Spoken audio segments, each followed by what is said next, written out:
لا إله إلا الله وحده لا شريك له ولا ضد ولا ند ولا مثيل له ولا مثال له وأشهد أن سيدنا ومولانا ومعلمنا ومرشدنا ومخرجنا من الظلمات إلى النور محمدا عبده ورسوله أرسله الله بالحق بشيرا ونذيرا وداعيا إلى الله بإذنه وسراجا منيرا فقد بلغ الرسالة وأدى الأمانة ونصح الأمة وكشف الغمة فترك أمته على المحجة البيضاء ليلها كنهارها لا يزيغ عنها إلا هالك اللهم صل وسلم وبارك على سيدنا ومولانا محمد وعلى آله وأصحابه وأزواجه وذرياته وأهل بيته أجمعين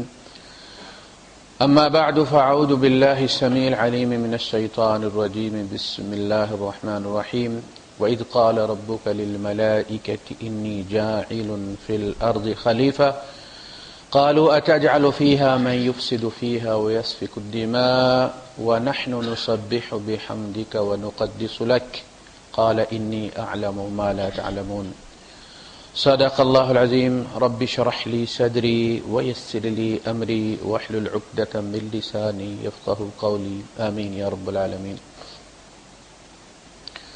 اللہ پاک نے اس زندگی اور موت کے کھیل کو ایک امتحان کے طور پر ذکر کیا۔ الذی خلق الموت والحیاۃ لیبلوکم ایکم احسن عملا، جس نے یہ زندگی اور موت کا سلسلہ اس لیے شروع کیا ہے تاکہ وہ یہ جانے کہ تم میں سے بہترین عمل کون کرنے والے۔ احسن احسان، اور اس سے مراد یہ نہیں کہ کچھ مخصوص کام ہیں جن کو احسن اعمال کہا جاتا ہے، بلکہ جو بھی ذمہ داری سونپی جائے وہ احسن طریقے سے کرے۔ نماز پڑھے تو احسن طریقے سے پڑھے، اگر کسی کے پڑوس میں رہتا ہے تو احسن طریقے سے رہے، کسی سے لین دین کرتا ہے احسن طریقے سے کرے۔ ایکم احسن عملا، پھر اس کے لیے امتحانات رکھے۔ وَنَبْلُوكُمْ بِالشَّرِّ وَالْخَيْرِ فِتْنَةً، ہم تمہیں مبتلا کریں گے خیر میں بھی شر میں بھی، نفع میں بھی نقصان میں بھی، لیکن وہ ہوگا آزمائش، تمہاری حقیقت نہیں ہوگی۔ غریبی دائمی غریبی نہیں، یہ رات اور دن کی طرح آنے جانے والا معاملہ ہے۔ ہمارے باپ دادا غریب تھے، آج ہمیں کھانے کو مل گئی، اولاد کا کوئی پتہ نہیں، پلٹ کے پھر وہیں آ جائے گی۔ ہم تو منصوبے بناتے ہیں کہ کبھی ان پہ وہ وقت نہ آئے، لیکن جو لانے والا ہے وہ لے آتا ہے۔ وَنَبْلُوكُمْ بِالشَّرِّ وَالْخَيْرِ فِتْنَةً وَإِلَيْنَا تُرْجَعُونَ، اس امتحان کا نتیجہ ہمارے یہاں آگے نکلے گا۔ جس دن انسانیت گروہوں میں بٹے گی۔ وَكُنْتُمْ أَزْوَاجًا ثَلَاثَةً فَأَصْحَابُ الْمَيْمَنَةِ مَا أَصْحَابُ الْمَيْمَنَةِ وَأَصْحَابُ الْمَشْأَمَةِ مَا أَصْحَابُ الْمَشْأَمَةِ والسابقون السابقون، تین، دائیں والے بائیں والے اور پھر سب سے آگے نکل جانے والے۔ سابقون میں بھی سابقون۔ تو دنیا دار النتائج نہیں ہے، دار الجزا بھی نہیں ہے، نہ یہاں پہ نیکی کی جزا ملتی ہے نہ بدی کی سزا ملتی۔ دنیا والوں نے قوانین بنائے ہیں لیکن وہ ایک ٹیمپریری سا سلسلہ ہے، جرم کی مناسبت سے یہاں سزا نہیں ملتی۔ ایک آدمی دھماکہ کرتا ہے، 200-400 بندہ مار دیتا، آپ پکڑ لیں گے اس کو، آپ لٹکا دیں گے اس کو، تو آپ نے ایک جان لی ہے، 300 جانیں تو نہیں لی نا، تو اس نے تو 300 بندے مارے۔ 300 بندے نہیں مارے تھے، ان 300 کے اندر جو نسلیں تھیں وہ بھی مار دیں اس نے۔ کیا سزا دیں گے آپ اسے؟ دنیا وہ جگہ نہیں ہے۔ اس لیے اگر ہمیں ہماری نیکی کا کوئی بدلہ بظاہر ملتا ہوا نظر نہیں آتا تو مایوس ہونے کی کوئی ضرورت نہیں. ہمارے گناہوں کا بھی تو نتیجہ کوئی نہیں نہ نکلتا، ورنہ وہ ہمیں چلنے دے. وہ خود کہتا ہے وَلَا يُؤَاخِذُ اللَّهُ النَّاسَ بِمَا كَسَبُوا مَا تَرَكَ عَلَى ظَهْرِهَا مِن دَابَّةٍ. اللہ لوگوں کو ان کے کیے پر فوری پکڑنا شروع کر دے تو اس زمین پر چلنے والا کوئی نہ چھوڑے. وَلَكِنْ يُؤَخِّرُهُمْ إِلَىٰ أَجَلٍ مُّسَمًّى. وہ اس وقت تک تاخیر کرتا ہے جس دن نتیجے نکلیں گے. خافضۃ الرافعہ، بہت سارے جو یہاں بلند ہوں گے، دنیا حسرت کرتی ہوگی جن کے سٹیٹس پہ، وہ وہاں ذلیل ہوں گے، کوئی پوچھنے والا نہیں ہوگا. بہت سارے وہ جو یہاں شاید جوتے چٹکھاتے ہیں، جوتے بھی نہیں ہیں ان کے پاس، وہاں نور کے تاج رکھے ہوں گے ان کے سر پہ.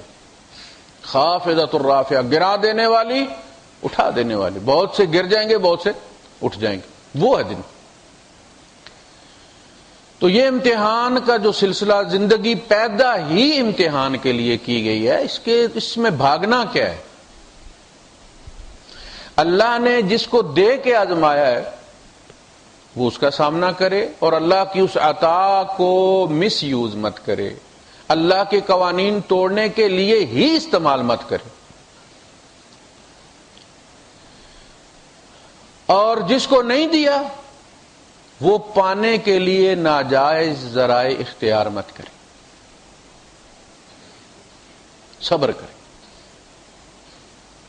اس کا صبر بھی نوٹ کیا جا رہا ہے، دوسرے کا شکر بھی نوٹ کیا جا رہا ہے. ہوتا یہ ہے کہ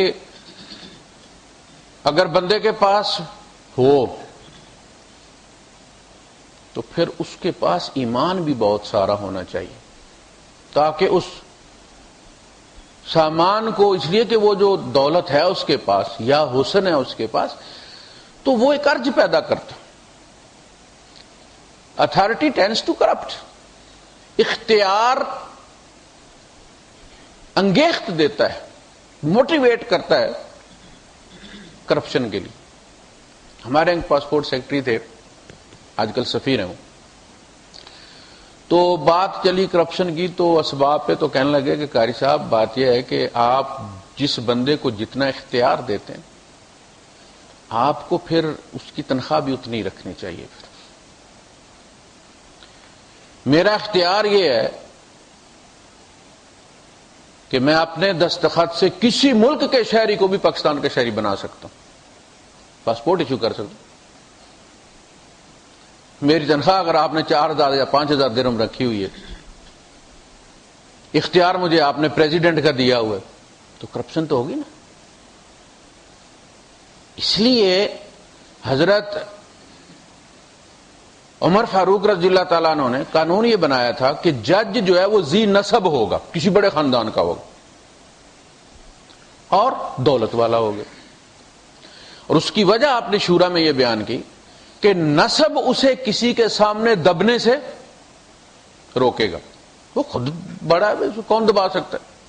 ہمارے یہاں ہوتا ہے کہ اگر کوئی کسی نیچی سطح سے اٹھ کر کوئی بڑا بن جاتا ہے، جج بن جاتا ہے، گاؤں کے مسلیوں کا لڑکا پڑھتا ہے، محنت کرتا ہے، جج بن جاتا ہے، لیکن جب اسی گاؤں کا چودھری آ کے اس کے سامنے کھڑا ہوتا ہے تو وہ نہیں سٹینڈ کر سکتا. اسے ضمانت دینی کیونکہ اس نے وہاں رہنا ہے، اس کی اولاد نے رہنا ہے. اسے پتا ہے ججی صرف اس کمرے کے اندر ہے، باہر حقائق ہیں، مجھے فیس کرنا ہے ان کو. اور دولت ہوگی تو رشوت سے بچے گا. اس لیے کہ ان الفقر یکاد الکفر، غربت انسان کو کافر بنا دیتی. وہ ایمان لیے ہاتھوں میں پھرتا ہے. آپ دیکھتے ہیں نا، اولاد عورتیں لیے آپ پڑھتے ہیں کہ جی اولاد بیچنے پہ تیار بیٹھی ہوتی ہیں، بورڈ لگا ہوا ہے پاس کے جی 3 بچے اتنے میں لے، بلکہ 2 خریدیں 1 فری میں لے لیں ساتھ آپ. اس طرح لوگ ایمان ہاتھوں میں لیے پھرتے ہیں، جوتے کے عوض دے دیتے. تو پیسہ ہوگا تو ایمان نہیں بیچے گا، نسب ہوگا تو دبے گا نہیں. تو یہ جو امتحان یہاں درپیش ہے، یہ زندگی آپ اس کا سبب سمجھ لیں گے تو پھر آپ کبھی پریشان نہیں ہوں گے. یہ آپ ایگزامینیشن ہال کے اندر بیٹھے ہوئے ہیں، 3 گھنٹے نہیں، آپ 60 سال کے لیے، 40 سال کے لیے، 30 سال کے لیے، 20 سال کے لیے. لیکن ہے یہ کمرہ امتحان. یہاں رزلٹ نہیں نکلا کرتا، یہاں رزلٹ بنتا ہے. ایک صاحب نے پوچھا کہ اللہ کے رسول قیامت کب آئے گی؟ تو آپ نے فرمایا من مات فقد قامت قیامت ہو، جو مر گیا اس کی قیامت قائم ہو گئی ہے. اب جب بھی آئے رزلٹ تو بدلی نہیں نہ ہو سکتی. فرشتہ جب اس کے ہاتھ سے پیپر لے لیتا ہے، آنسر شیٹ اس کے ہاتھ سے لے لی جاتی ہے اور سیل کر دی جاتی ہے، تو اس کا رزلٹ نکل آتا ہے. اناؤنس جب بھی ہو، جو پیپر دے کے آیا اسے ماں باپ کو ہوتی ہے جلدی کب رزلٹ نکلے گا، اس کو نہیں ہے جو پیپر دے آیا اسے پتہ ہے رزلٹ نکلا ہوا ہے. تو یہ اگر آپ سمجھ لیں گے کہ آپ کمرہ امتحان، یہ دنیا جو ہے، یہ گولا جو ہے، یہ کمرہ امتحان ہے. یہاں غریبی بھی آئے گی، آپ کے ہاتھوں، آپ کے سامنے آپ کی اولاد آپ کے ہاتھوں میں تڑپ کر جان دے دے گی. جوان بچہ فوت ہو جائے گا، ایکسیڈنٹ میں مارا جائے گا، اور مسائل ہوں گے ڈھیر سارے. اس پہ جتنا بڑا صدمہ ہوگا اتنا بڑا ٹیگ لگا ہوا ہوتا ہے کہ اس کے ساتھ اتنی جنتیں، اتنے درجات کی بلندی. آپ اندازہ کر لیں کہ جو چیز انسان کو صبر میں ملتی ہے اور مصیبت پہ ملتی ہے وہ عبادت میں نہیں ملتی. انبیاء کے درجات میں بلندی بھی عبادت کے ذریعے نہیں کی گئی، مصائب میں ڈال کر کی گئی. آپ پڑھیں نا قرآن حکیم کے اندر ان کے جتنے بھی، یعقوب علیہ السلام 40 سال روتے رہے بیٹے کی جدائی میں. وَبِيَضَّتْ عَيْنَاهُ، آنکھیں سفید ہو گئی، صدمے سے نظر چلی گئی. یعقوب، حضرت ایوب علیہ السلام، یوسف علیہ السلام، حضرت یونس علیہ السلام. تو مصائب جو آتے ہیں یہ کوئی عذاب نہیں ہے اللہ کا. اللہ پاک نے فرمایا کہ بہت سارے لوگ ایسے ہیں کہ جب ان کو آزمایا جاتا ہے تو وہ یوں سمجھتے ہیں کہ یہ اللہ کا عذاب ہے. وَمِنَ النَّاسِ مَن يَقُولُ آمَنَّا بِاللَّهِ، لوگوں میں کچھ ایسے جو کہتے ہیں ہم اللہ پر ایمان لائے. فَإِذَا أُوذِيَ فِي اللَّهِ، پھر جب اللہ کی راہ میں انہیں کوئی تکلیف پہنچتی ہے، جعل فتنة الناس كعذاب اللہ، لوگوں کی طرف سے ڈالے گی اس مصیبت کو یوں سمجھتے ہیں کہ جیسے اللہ کا عذاب ہے. امتحان ہے. یہاں ہر چیز، یہاں مسکراہٹ، سسکی، رونا، ہر چیز ایک امتحان. اللہ کے رسول صلی اللہ علیہ وسلم نے فرمایا نہیں کہ تیرا اپنے بھائی کو مسکرا کر ملنا بھی صدقہ. یعنی اتنی بھی کنجوسی نہیں ہونی چاہیے کہ مسکراہٹ تک نہ خرچ کر سکے بندہ. صحابہ نے کہا نا کہ اللہ کے رسول ہمارے پاس تو اتنا نہیں ہے کہ ہم اتنے صدقے دیں. تو آپ نے فرمایا کہ ہر سبحان اللہ صدقہ ہے، الحمدللہ صدقہ ہے، اللہ اکبر صدقہ ہے، رستے سے کسی پتھر کو، اذیت ناک چیز کو ہٹا دینا صدقہ ہے، تیرا اپنے بھائی کو مسکرا کر ملنا صدقہ. یہ دارالامتحان. اس امتحان میں جب ہمیں ڈالا گیا تو اس مرحلے کی اللہ پاک ایک تصویر کشی کرتے ہیں. ہر آسمانی کتاب میں کی گئی ہے، یہ تفصیل بیان کی گئی ہے. یہ مادہ ہے، اس مادے سے اللہ پاک نے 3 مخلوقات ذی شعور پیدا کی ہیں. سب سے لطیف چیز جو ہے وہ فرشتے، لائٹ سے بنے. لائٹ بھی انرجی ہے، انرجی مادہ ہے. اس کے بعد تھوڑے سے ہلکے فرشتوں اور جنات میں بہت تھوڑا سا فرق، ایون کہ ان کی فریکوینسی ایک ہے. جنات اچک لیتے ہیں فرشتوں کے ڈیٹا میں سے. ٹورنٹ پہ آپ لیتے ہیں نا، شکر کرتے ہیں پڑوسی جو ہے وہ پاسورڈ نہ لگائے. شیاطین فرشتوں سے چیز کو اچک لیتے. اس لیے جب قرآن کا نزول شروع ہوا تو باقاعدہ بندوبست کیا گیا کہ یہ انٹرفیرنس کوئی ان کی طرف سے نہ آئے، یہ انٹرپٹ نہ کرے اس سلسلے کو، درمیان میں کوئی چیز لے نہ اڑے، کوئی درمیان میں چیز ڈال نہ دے. تو جب وہ پابندی لگی، ان کی صلاحیتیں محدود کر دی اللہ پاک نے. جیسے ہوتا ہے نا کہ ون وے ہو جاتی ہے، جب آپ بل نہیں دیتے، کال سن سکتے ہیں کر نہیں سکتے، پابندیاں لگی تو پھر یہ نکلے کہ ہو کیا گیا ہے دنیا میں، کوئی بڑا حادثہ ہو گیا ہے جس کی وجہ سے انہوں نے کہا انا كنا نقعد منها مقاعد للسمع فمن يستمع الان يجد له شهابا رصدا۔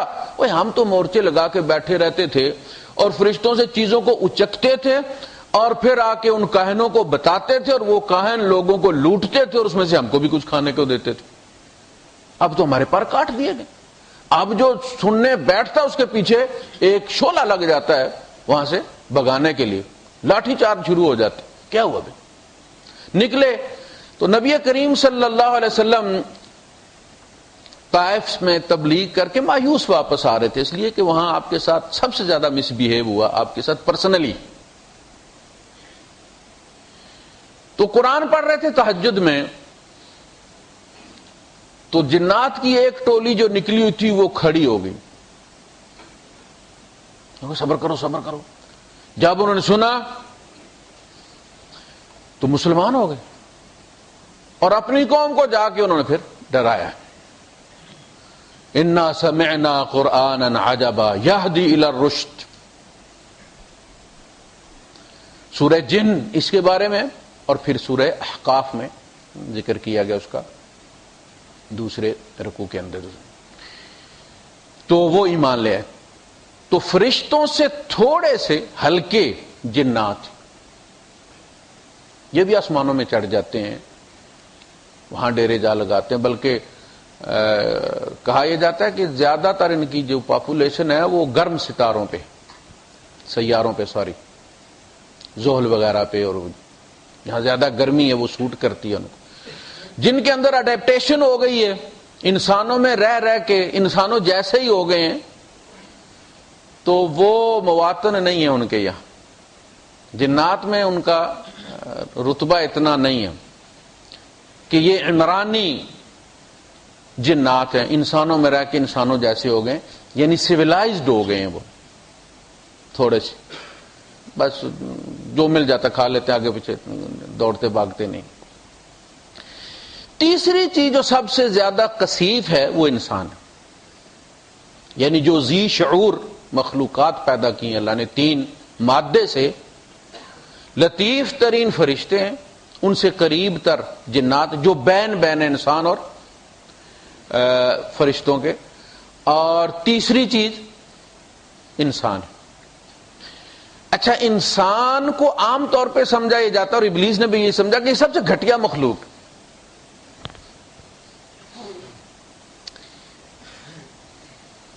آپ کو پتا ہے کہ یہ جو سورج کی روشنی آتی ہے اور ہمیں زمین چمکتی اور دمکتی اور یہ رستے نظر آتے ہیں اور گاڑیاں اور ہر چیز روشن نظر آتی ہے، آپ سمجھتے ہیں کہ سورج اور زمین کے درمیان اسی طرح روشنی ہوتی ہے جس وقت یہ سورج چڑھا ہوا ہوتا؟ ایسا نہیں، اس زمین سے باہر گھٹا ٹوپ اندھیرے، باہر سے آپ کو اس کا سورس پتہ نہیں چلتا۔ جیسے چاند پہ آپ دیکھتے ہیں نا، تو آپ کو چاند تو چمکتا نظر آتا ہے، لیکن کہاں سے چمک رہا ہے، اس پہ لائٹ کون مار رہا ہے، بیٹری کہاں سے لگی ہوئی ہے، آپ کو پتہ نہیں چلتا۔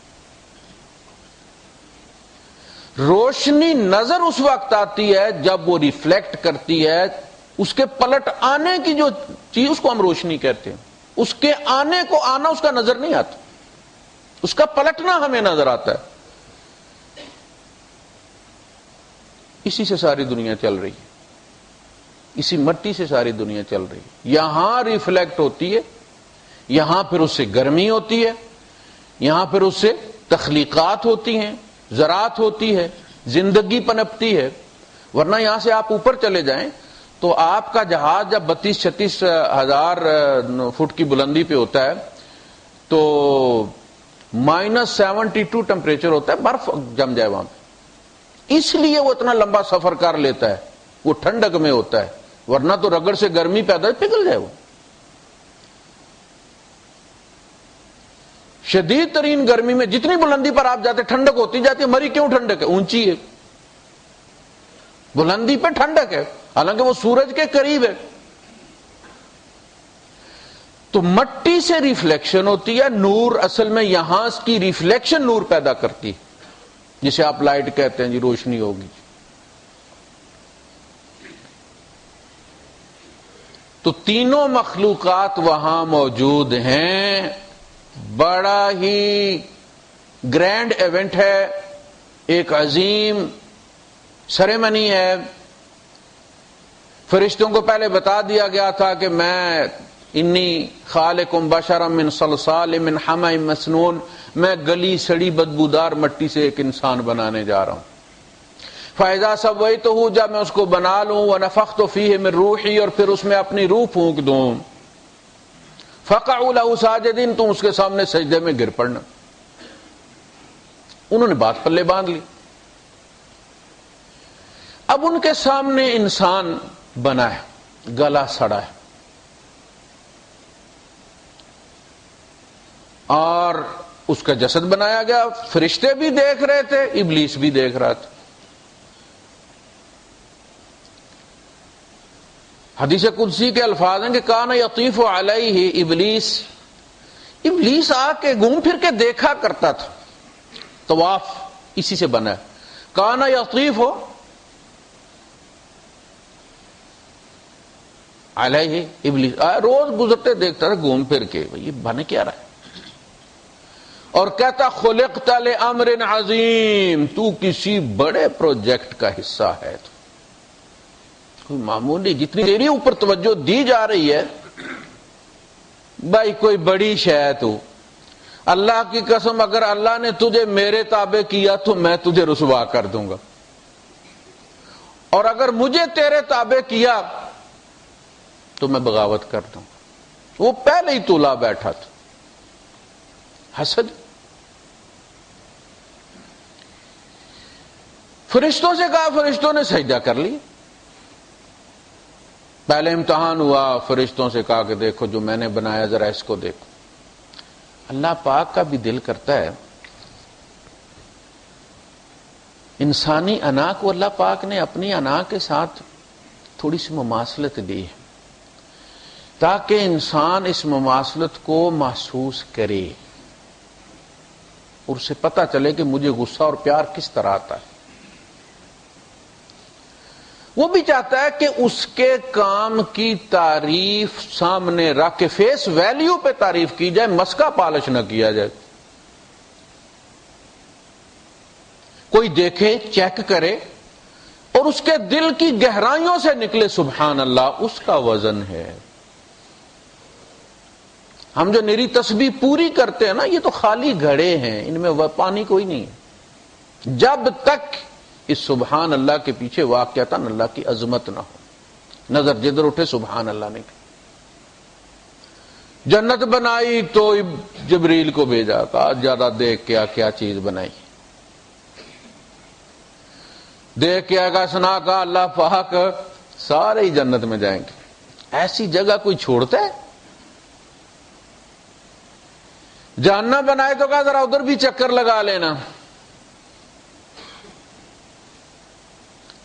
گوم کیا ہے تو کہتے ہیں توبہ توبہ توبہ، کوئی بھی نہیں جائے گا ادھر۔ کوئی چیز ہے، کوئی جگہ ہے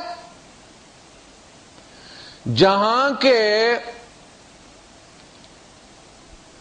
پانی کا اگر قطرہ وہاں کا جو عذاب ہے زمین پر گرا دیا جائے تو زمین، اس کی ریڈیشن اتنی ہے کہ زمین قیامت تک سبزہ پیدا نہ کرے۔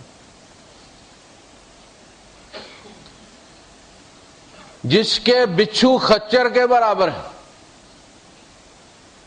کوئی نہیں جائے گا، کون جائے گا؟ اچھا، جنت میں سارے چلے جائیں گے، کہا جنت کے گرد پھر اللہ نے مشکلیں لگا دی، روزے لگا دیے اور مصائب لگا دیے۔ کہا اب دیکھ کے وہ دیکھ کے واپس کہتے ہیں اللہ پاک کون جائے گا وہاں پہ؟ حفت الجنت بالمکارہ، جنت کو ان چیزوں سے گھیر دیا گیا ہے جو طبیعت کو مکارہ، کراہت، جبر کرنا پڑتا ہے۔ سردی کے موسم میں اندھیری راتوں میں چل کے مسجدوں میں آنا، صحابہ سے کہا کہ تمہیں پتا ہے کہ آخرت کا نور کیا ہے؟ یہ اندھیری راتوں کو جو تم چل کے آتے ہو نا، اس کے بدلے میں تمہیں نور ملے گا، ٹھنڈے پانی سے وضو کرنا۔ جب جہنم کے بارے میں کوئی نہیں جائے گا تو پھر اللہ پاک نے وہاں پھر وہ بلا بٹھا دیے، پھر لتا منگیشکر اور راشدہ بھونسلے اور سارے جو بھی موج میلہ تھا سارا لگا دیا مینا بازار باہر۔ کہا اب جا کے دیکھ کیا؟ وہ دیکھ کیا؟ ان کا میرے مالک وہ تو سارے ادھر ہی جائیں گے، ادھر تو رونقیں لگی ہوئی ہیں۔ کہا بس وحفت النار، آگ کو گھیرا گیا ہے ان چیزوں سے کہ جو طبیعت کو پسند ہے، بالشہوات، وحفت النار بالشہوات۔ بعض دفعہ ایسا بھی ہوتا ہے کہ بندہ ارادہ کر کے گھر سے نہیں نکلتا لیکن خوشبو وہ تکے والی کی ایسی ہوتی ہے، کہتا پارسل بنا دے بھائی، انسانی طبیعت ہے نا۔ چھلکے ہوئے تھے جام، پریشان تھی زلف یار، کچھ ایسے حادثات سے گھبرا کے پی گیا۔ یہ عذر پیش کر رہا کہ مجھ سے گناہ کیوں ہوئے؟ کیا ماحول ہی ایسا تھا۔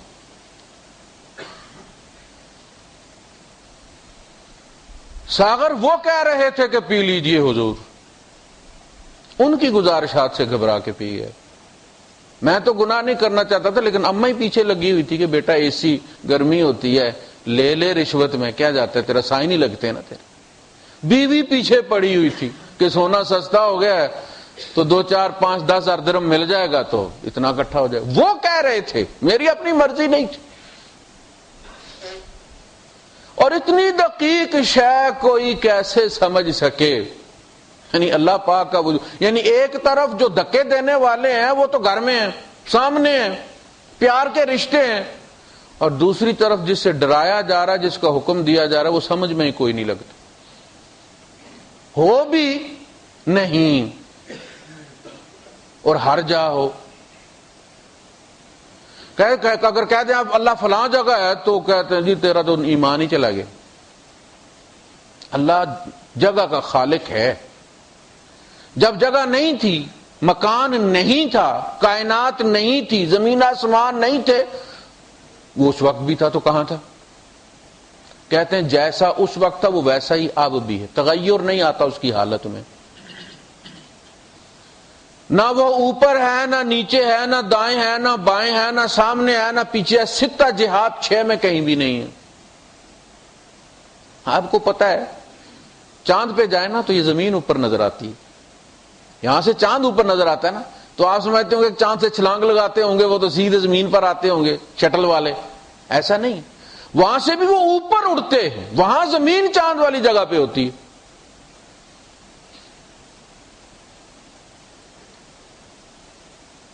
وہ عرش پہ مستوی ہے لیکن اس طرح نہیں جس طرح میں ممبر پہ بیٹھا ہوا ہوں۔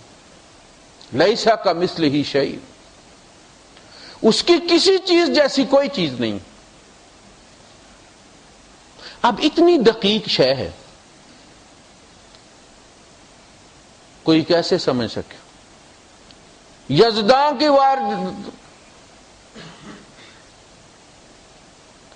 واردات سے گھبرا کے پی گیا۔ یزداں کا اتنا کمزور گرفت ہے نا، انسان بت پرستی کیوں شروع ہوتی ہے؟ انسان چاہتا کوئی ایسی چیز ہو جو اس کی نمائندہ ہو اور وہ اس کی گرفت میں آئے۔ کبھی ہے حقیقت منتظر، نظر آ لباس مجاز میں کہ ہزاروں سجدے تڑپ رہے ہیں میری جبین نیاز۔ تو غیب میں رہ کے سجدے مانگتا، کبھی سامنے آ کے دیکھ میرے سجدوں میں پھر کیا ہے؟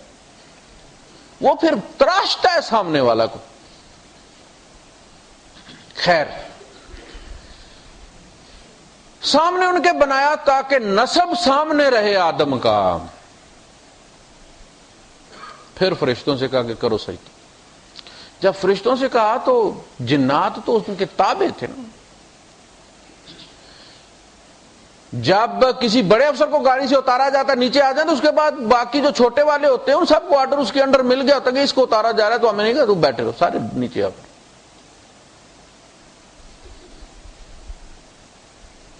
وہ بھی تابع تھا۔ فرشتوں میں آنا کوئی نہیں تھی۔ انہوں نے سر تسلیم خم کر دیا. انہیں پتا تھا نسب میں کچھ نہیں رکھا ہوا, مٹی کا بنا ہوا ہے لیکن رب کا محبوب ہے, بس ہمیں تو یہ پتہ ہے. انہیں کہتے کہ خطا ابلیس کی مثل آدم معاف ہو جاتی اگر کم بخت کہہ دیتا یہ مٹی کی مورت بڑی چیز ہے, یہ کسی کی محبوب ہے, وہ اس کی جنس کو دیکھتا رہا, یہ نہیں اس نے دیکھا کہ یہ محبوب کس کا ہے. فرشتوں نے سر تسلیم خام, بو ڈاؤن ٹو آدم, ٹھیک. اب آپ دیکھیں نا, آپ کچھ بھی کرنے چلتے ہیں فرشتے مداخلت نہیں کرتے, وہ آپ کے جونیئر ہیں, سبارڈینیٹ ہیں. آپ نافرمانی بھی کرتے ہیں, وہ دوڑ دوڑ کے رزق فراہم کرتے ہیں آپ کو. آپ نافرمانی کے لیے جا رہے ہوتے ہیں اور وہ آپ کو اللہ کے حکم سے حادثات سے بچاتے ہیں کہ کہیں گاڑی لگ نہ جائے, یہ ہوٹل پہنچ جائے. کیوں کر, کیا ان کا دل چاہتا ہے؟ نہیں, وہ مجبور ہیں اس لیے کہ آپ سینئر ہیں, آپ آفیسر ہیں. وہ ڈاؤن کروایا گیا ہے, آپ کی اتھارٹی تسلیم کروائی گئی کہ ان کا اور میرا معاملہ ہے, تمہارا یہ افسر ہے.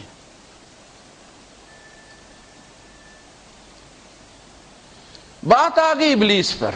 ابلیس نے کہا سرکار میں اگر آنکھوں دیکھی مکھی کون نگلتا ہے, میرے سامنے نہ بنایا ہوتا نا تو میں کر بھی لیتا. میرے سامنے ترکا کے مٹی کو, اس کو بدبو چھڑا کے میں ناک پکڑ کے گزرتا تھا اس کے پاس سے.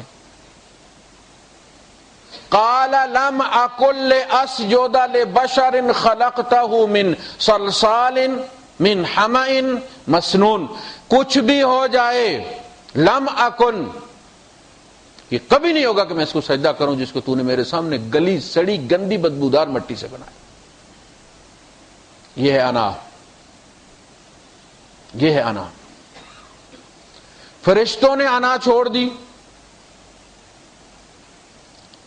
ابلیس نے انا پکڑ لی. یہ ایک عفریت ہے. یہ انا جو ہے فرعون, کیا فرعون, یہ انا ہی فرعون ہے. فرعون کے اندر جو سافٹ ویئر تھا جو کام کر رہا تھا وہ کیا تھا؟ انا تھی. باقی ہاتھ پاؤں ہمارے جیسے ہی تھے اس کے.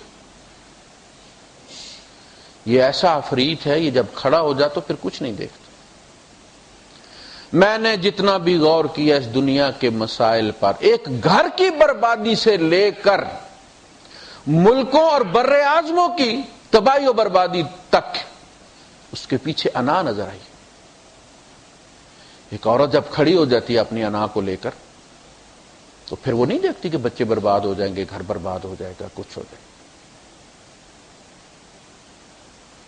ایک مرد جب انا پر کھڑا ہو جاتا ہے وہ کہتا ہے, لوگ کہتے ہیں واسطے دیتے ہو, تیرے بچے جوان ہو, کہتے ہیں میں نے مار دیا گولی اپنے بچوں کو, میرے لیے وہ پیدا ہی نہیں ہو. سارا مسئلہ ناک. یہ بہت بڑا عفریت ہے, اس لیے کہا یہ گیا کہ کوشش کرو کہ کسی انا کو زخمی مت کرو. کبھی مت یہ کوشش کریں کہ بیوی کی انا کو جگا دیں. آپ کر کے وکھا, وہ پھر کر کے وکھاتی ہے. تم زیادہ سے زیادہ کیا تلوار مارو گے؟ طلاق دو گے. طلاق دو گے تو اپنے بچے برباد کرو گے. کبھی بھی مت کہو کہ کر کے دکھاؤ, محنت کر لو. نہیں ایسے مت, نہیں کر بھائی, وہ یہی چاہتی. مرد جب یہ چاہتا ہے کہ وہ دوسری شادی کرے گا تو وہ کہتا جی دوسری شادی میں نے کوئی رشتہ دے رہا ہے, تو وہ یہ چاہتا ہے کہ کوئی اسے کہے کہ نہ کرو جی. اس کی انا یہ چاہتی ہے کہ کوئی اسے روکے, اسے پتا چلے کہ اس کی کیئر کرنے والا, کسی کو فکر ہے اس کی. وہ کیا کرتی, کر لو میرے الواج کر لو. تو پھر جب وہ کر لیتا تو پھر آگ لگاتی ہے تیل ڈال کے. وہ اس وقت کیوں نہیں تو نے کہا؟ جب وہ کہتے ہیں کر لو, میں نے کہ میرے الواج کر لو, تو پھر مرد کی انا جاگ جاتی. اس کا مطلب میرا کوئی بھی نہیں. کوشش کریں آپ کہ آپ کسی کی انا کو جگائیں مت. یہ انا جب دینی معاملات میں آتی ہے تو تباہی میں کہا دین برباد کر کے رکھ دیتی. میرا فتویٰ بدلی نہ ہو، اللہ کی کتاب کا ورق پھاڑ دیتے ہیں اس میں سے.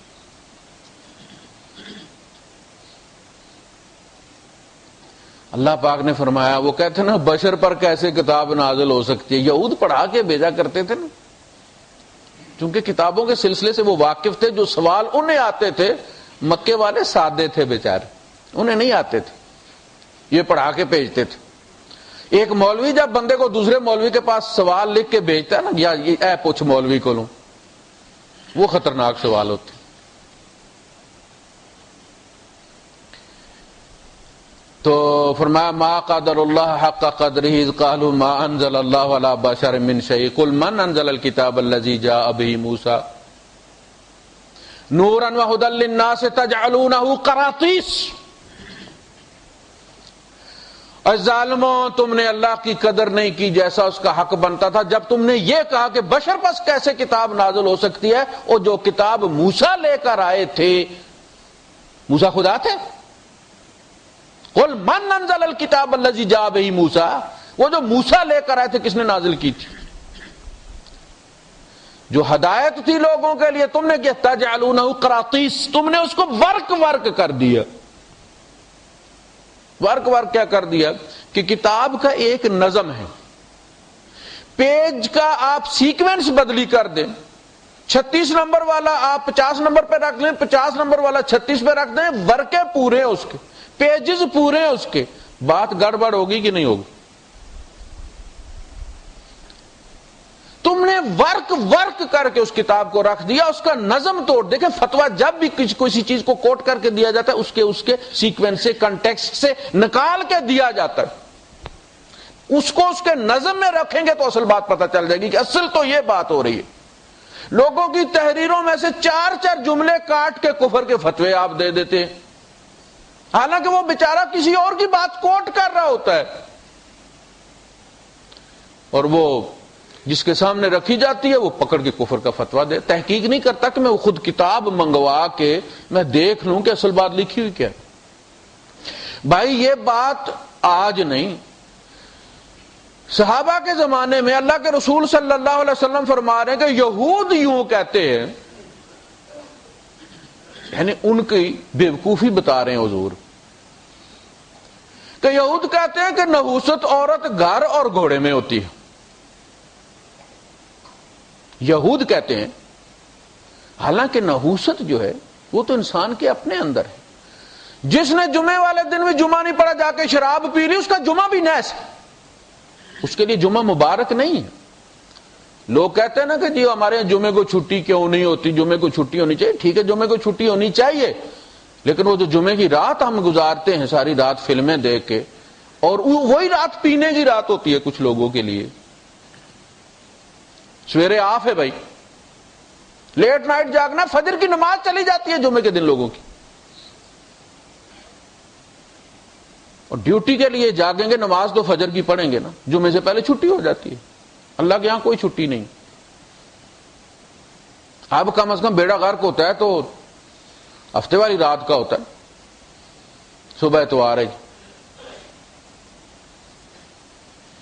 تو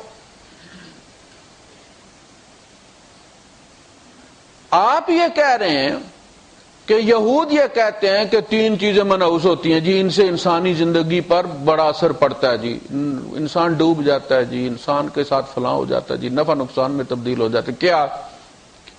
گھر، گھوڑا. آپ کو جنگ ہار گئے تو پتہ چاہیے یار بڑا ہی منحوس گھوڑا سی بھائی. اور کوئی گھر خریدا، بندے بیمار ہوئے، کوئی حادثہ ہو گیا، کہا یار گھر بڑا منحوس ہے، اونے پونے داموں بیچا ہو یار، جس دیہڑے دے اس گھر بڑے ہیں مصیبت ہی پہ گئی. بیوی کی نئی بہو گھر میں آئی تو کوئی حادثہ ہو گیا، کوئی کیس ہار گئے، کوئی نوکری چلی گئی، کاروبار میں نقصان، بھائی کڑی منحوس ہے بھائی. کون کہہ رہا ہے؟ بخاری شریف کہہ رہی. حضور کہہ رہے ہیں کہ یہود کہتے ہیں کہ عورت گھر اور گھوڑا منحوس ہوتے ہیں۔ قرآن کہتا ہے کل طائرکم معکم، تمہاری نحوست تمہارے اپنے ساتھ ہے، کسی چیز میں نحوست نہیں ہے، انسان ہی منحوس ہے، اسی کے اندر نحوست ہے۔ قل طائرکم معکم ان ذکرتم، تمہیں یاد رہے، نصیحت پکڑو، عقل سے کام لو تو تمہاری نحوست تمہارے ساتھ، دوسرا تمہارے لیے کیوں منحوس ہوگا؟ وہ ہوگا بھی تو اپنی ذات کے لیے ہوگا۔ سننے والے نے جب یہ سنا تو اس نے وہ نہیں سنا کہ یہود کہتے ہیں، لیکن حضور سے یہ سن لیا کہ نحوست گھر، عورت اور گھوڑے میں ہوتی، بیان کر دیا اس نے۔ حضرت عائشہ صدیقہ رضی اللہ تعالیٰ عنہ کو جب پتہ چلا تو آپ نے فرمایا حضور نے تو کہا تھا کہ یہود یہ کہتے۔ سننے والے نے، میں نہیں کہتے کہ جھوٹ بولا ہے، لیکن اس نے غلط سنا، لیٹ پہنچا ہے، حضور یہ کہہ رہے تھے، بات کلیئر ہو گئی۔ لیکن لوگ اگلی بات کو، اس وضاحت کو نہیں کوٹ کرتے، اس حدیث کو کوٹ کر دیتے ہیں۔ ہم نے کہا کہ یہودی یہ کہتے ہیں کہ عورت، کتا، گدھا آگے سے گزر جائے تو نماز ٹوٹ جاتی، یہود کہتے ہیں۔ یعنی حضور بتا رہے ہیں کہ کیسے کیسے عقیدے ان لوگوں کے اندر ڈیویلپ ہو گئے تھے، اللاجیکل۔ بھائی یا تو سب چیزیں سامنے سے گزریں تو ٹوٹ جانی چاہیے نا۔ اچھا صرف عورت کا ذکر ہوتا تو بندہ کہتا کہ دیکھیں جی چلو انسان کے جذبات، شہوانی جذبات ایکٹیویٹ ہو گئے تھے تو اس کیفیت سے نکل گیا تھا تابعداری والی سے، تو چلو نماز ٹوٹ گئی۔ وہ کتا، کھوتا، کوئی تینوں کی چیز آپس میں ملتی ہے؟ کوئی عورت اور گدھے کا کوئی ملاپ ہے آپس میں؟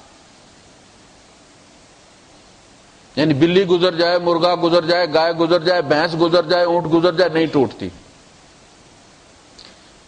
عائشہ صدیقہ رضی اللہ تعالیٰ نے فرمایا بڑا سونا ملاپ کیتا جی، خوب ہمیں ملایا تم نے ہم عورتوں کو۔ میں نبی کے سامنے جنازے کی طرح لیٹی ہوتی تھی اور حضور ساری رات کھڑے رہتے تھے رب کے سامنے۔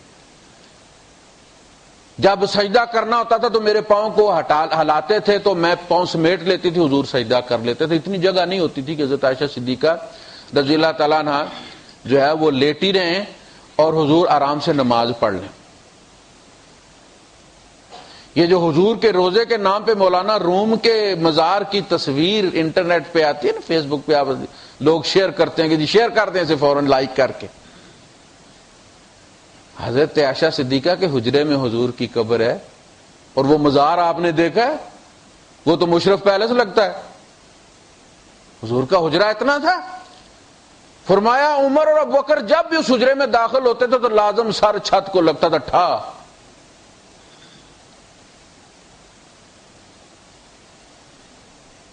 تو حضرت عائشہ نے وہیں کلیئر کر دیا کہ یہ یہود ایسا کہتے تھے کہ اس طرح ہوتا ہے۔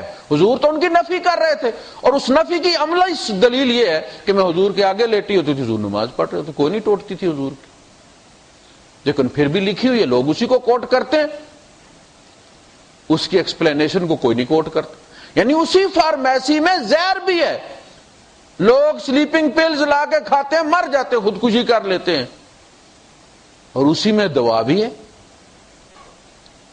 یہ تو اگلے کے انتخاب پر آنا کہ وہ روحانی خودکشی کرنا چاہتا ہے، اسی فارمیسی سے لے کے کوئی حدیث ہے یا کوئی ہدایت بھی پانا چاہتا ہے۔ کم از کم احادیث کا معاملہ بڑا خطرناک ہے۔ لوگ مجھ سے کہتے ہیں کون سی حدیث کی کتاب پڑھیں؟ بھائی آپ حدیث کی کتاب کسی کے پاس پڑھیں جو اس کی وضاحت بھی آپ کو کرے، ورنہ وہاں بھٹکنے کے چانسز زیادہ ہیں، کنفیوز ہو جائیں گے آپ۔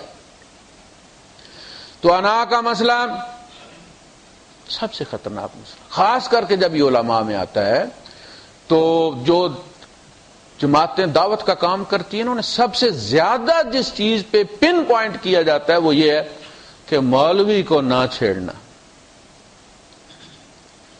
وہاں وہ کوئی خرابی بھی کرے تو تم نے سبحان اللہ کہنا مسجد میں، درجن دو درجن کیلے لے جانا، خوشبو کی شیشی ساتھ لے جانا، مسواک ساتھ لے جانا، پھر 3 دن نہیں 6 دن اس کی مسجد میں لگا دینا، اسے کوئی تکلیف نہیں ہوگی۔ ویسے جا کے بیل مار کے کہو دروازہ کھولیں جسے روزے کی جماعت آئی ہے، کبھی نہیں کھولے گا، چھٹی کرو اگلی مسجد میں جاؤ۔ کبھی بھی کسی مولوی کے مریدوں کو دعوت مت دینا، وہ سمجھے گا یہ تو میری بادشاہی میں ڈاکہ ڈالنے آ گیا۔ جماعت نے جب کام شروع کیا تو مولانا مودودی مرحوم کو خط آنے شروع ہوئے کہ بھائی اس طرح، تو انہوں نے کہا میں نے تمہیں پہلے نہیں کہا تھا، اور اللہ کی مخلوق تھوڑی ہے، تبلیغ کرنے کے لیے تم نے لازمن جا کے مدرسوں میں اور مساجد میں مولویوں کے مقتدیوں کے ہی چھیڑنا تھا تم نے، اب بھگتو۔ وہ تو سمجھتا ہے میرے بندے توڑ رہا ہے، میرے گاہ کٹا رہا ہے۔ انا جب علماء کی انا تو انا ہی ہے نا بھائی، سیل ہے نا سیل، یہ آپ کھلونے میں ڈالیں گے گانا بجانا شروع کر دے گا، گھڑی میں ڈالیں گے وہ چلنا شروع ہو جائے گی، آپ ٹیپ میں چلائیں گے تلاوت شروع ہو جائے گی۔ مسئلہ تو بیٹری کا استعمال کا، اور جب یہ مولوی میں ہوتی ہے یہ انا بڑی خطرناک ہوتی ہے۔ اللہ پاک نے قرآن حکیم میں سب سے زیادہ مذمت علماء کی ہے، اس لیے کہ دین علماء نے بگاڑا ہے۔ دین کے بگڑنے کا اللہ کو سب سے زیادہ خطرہ مولویوں سے ہے، علماء سے ہے۔ عوام الناس کا اللہ پاک کو پتہ، یہ صرف مسئلہ پوچھتے ہیں، ساری خرابی بتانے والا کرے گا۔ وما تفرقوا الا من بعد ما جاءهم البينات وما تفرقوا الا من بعد ما جاءهم العلم۔ انسانیت کبھی بھی لا علمی کی وجہ سے نہیں بھٹکی، علم کی موجودگی میں علماء کی ضد مزدہ کی وجہ سے کنفیوز ہوئی۔ ایک تو قولاً، دوسرا عملاً۔ میں پہلے بھی عرض کر چکا ہوں کہ ایک صاحب تھے، ان کا ایکسیڈنٹ ہوا تو ایکسیڈنٹ میں بری طرح ان کی ٹوٹ پھوٹ ہو گئی بیچاروں، تو ان کا ہاتھ جو تھا، یہ انگلیاں ٹوٹ گئی تھی، تو ہاتھ جب جڑا تو وہ ہاتھ ٹیڑھا تھا ایسے کر۔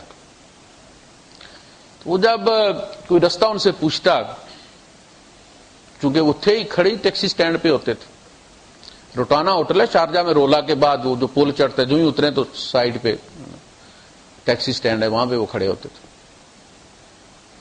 اب بندے جو آتے ہیں بھولے بٹکے، وہ کوشش کرتے ہیں کہ اپنے لیول کے بندے سے کوئی رستہ پوچھ لیں، عربی سے نہیں پوچھتے، آنکھوں میں پوچھا بھائی صاحب کو، تو وہ ان کو کہتے کہ آپ یہاں سے سیدھے جائیں، وہاں سے آپ رائٹ میں ٹرن لے لیں، وہ آگے سے کہتا لیفٹ میں، وہ کہتے آپ میری بات سنیں، یہاں سے آپ سیدھے جائیں، آگے جا کے آپ رائٹ میں ٹرن لے لیں، وہ پھر آگے سے کہہ دیتا لیفٹ میں، کہتا او بھائی میں تمہیں رائٹ کہہ رہا ہوں، پھر تم کہتے ہو لیفٹ میں، کہتے سرکار وہ آپ اشارہ جو ہے وہ آپ لیفٹ کا کر رہے ہیں، وہ کہتا اشارے کو گولی مارو، میرا ہاتھ ہی ایسے مڑا ہوا ہے۔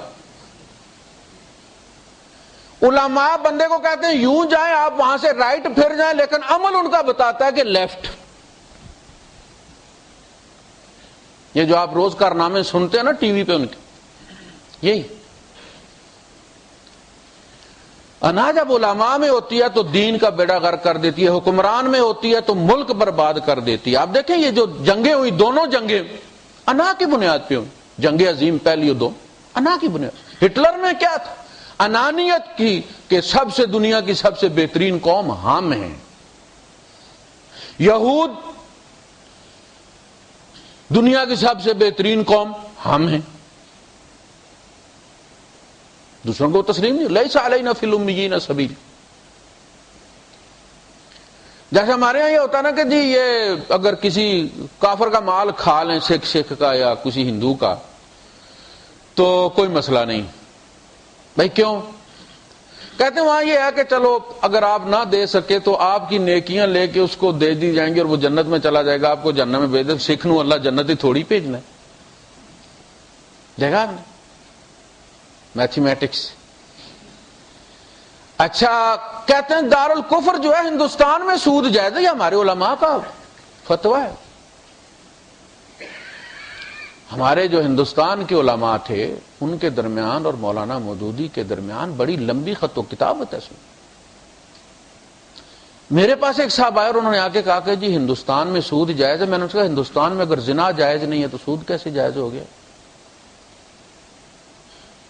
مسئلہ تو یہ کہتے ہیں جی وہ تو کافر ہے۔ میں نے کہا کسی کافر کے ساتھ زنا جائز ہے؟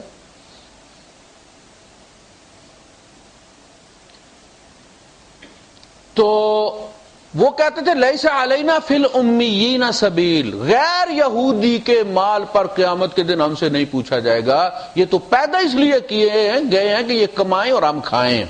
اب بھی انہوں نے دنیا کا یہ نظام بنایا ہوا، سسٹم ایسا بنایا کہ کمائی آپ کی ہوتی ہے، بینک ان کے بھرے جاتے۔ اناج اب گھر میں پیدا ہوتی ہے، گھر اجڑ جاتے ہیں۔ اس انا کو صرف ایک چیز مار سکتی ہے، جیسے کہتے ہیں نا وہ ویمپائر کو مارنے کے لیے سلور کی گولی ہونی چاہیے، چاندی کی گولی سے وہ مرتا ہے۔ اس انا کو صرف اور صرف محبت مار سکتی ہے، لالچ بھی نہیں مار سکتی، سلا سکتی ہے، تھوڑی دیر چیٹ کر سکتی ہے، بہلا سکتی ہے، محبت اس کو مار دیتی ہے۔ اسی لیے اللہ پاک نے فرمایا والذین آمنوا اشد حبا للہ، ایمان والے شدید ترین محبت اللہ سے کرتے۔ حضرت باؤ نے فرمایا ایمان سلامت ہر کوئی منگے، عشق سلامت کوئی، سب کو ایمان کی فکر لگی ہوئی ہے، کوئی یہ نہیں کہتا کہ اللہ مجھ سے میرا پیار قبول کر لے، مجھے اپنی محبت ڈال دے، اس محبت کو قائم رکھ۔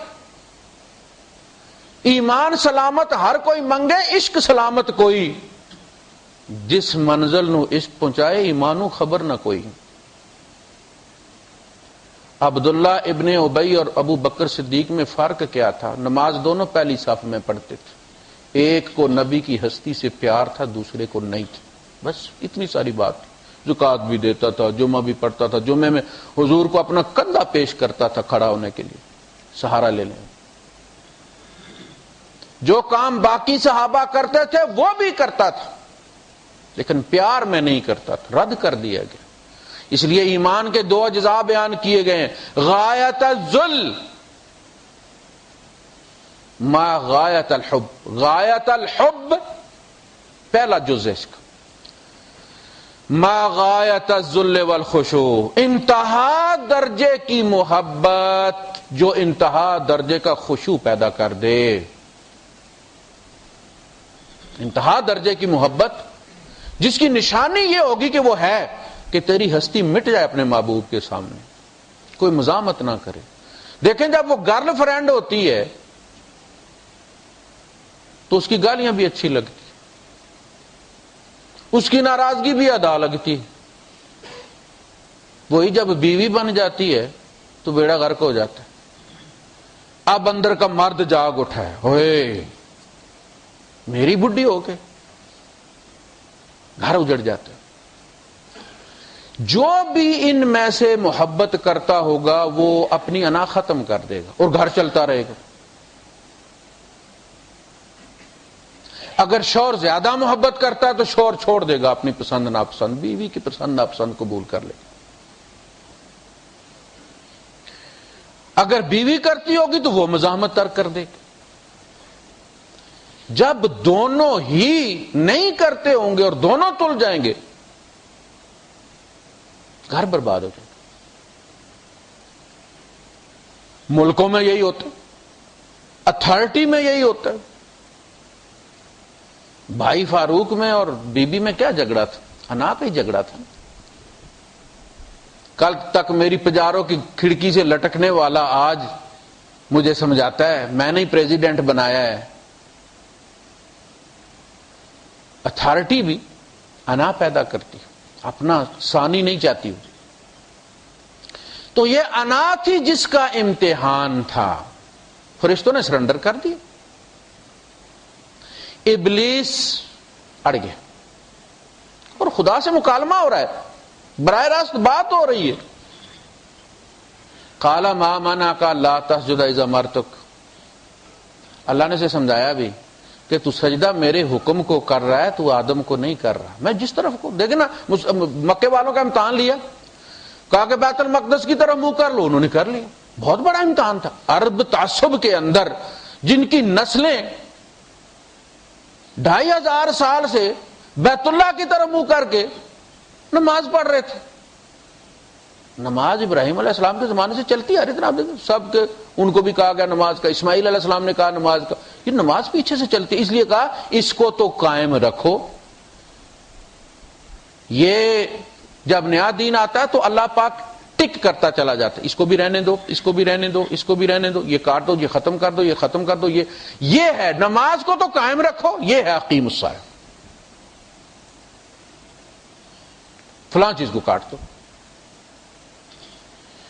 ان کو یہ کہنا کہ یہود کے قبلے کی طرف منہ کر لو، کر لیا. پھر پلٹا کے کہا کہ ادھر کر لو، انہوں نے ادھر کر لی. اللہ نے کہا یہ ہے انا کا ختم ہونا. وما جعلنا القبلة التي كنت عليها الا لنعلم من، تاکہ ہم یہ معلوم کریں کہ کون اللہ پر اس کے رسول پر ایمان رکھتا ہے اور کون رسول کا اتباع کرتا ہے اور کون اس کا انکار کرتا ہے. تو اصل امتحان ہر جگہ انا کا ہی آپ کو نظر آئے گا. قال ما منعك الا تسجد اذ امرتك قال انا خیر منه. یہ نہیں ہوگا جی مجھے سمجھ نہیں لگی اصل میں کہ یہ آپ کے حکم کو سجدہ کرنا ہے، کہ جی میں اس سے بہتر ہوں. خلقتنی من نار وخلقتہ من طین، مجھے آگ سے پیدا کیا، اسے مٹی سے پیدا کیا. حالانکہ اس کا یہ دعویٰ بھی فزیکلی غلط تھا. آگ اچھی نہیں ہے، آگ میں تو کوئی چیز بھی ڈالو جلا دیتی ہے. مٹی افضل ہے، ایک ڈالو 700 واپس کر کے دیتی ہے. مٹی امین ہے. وآخر دعوانا الحمدللہ رب العالمین.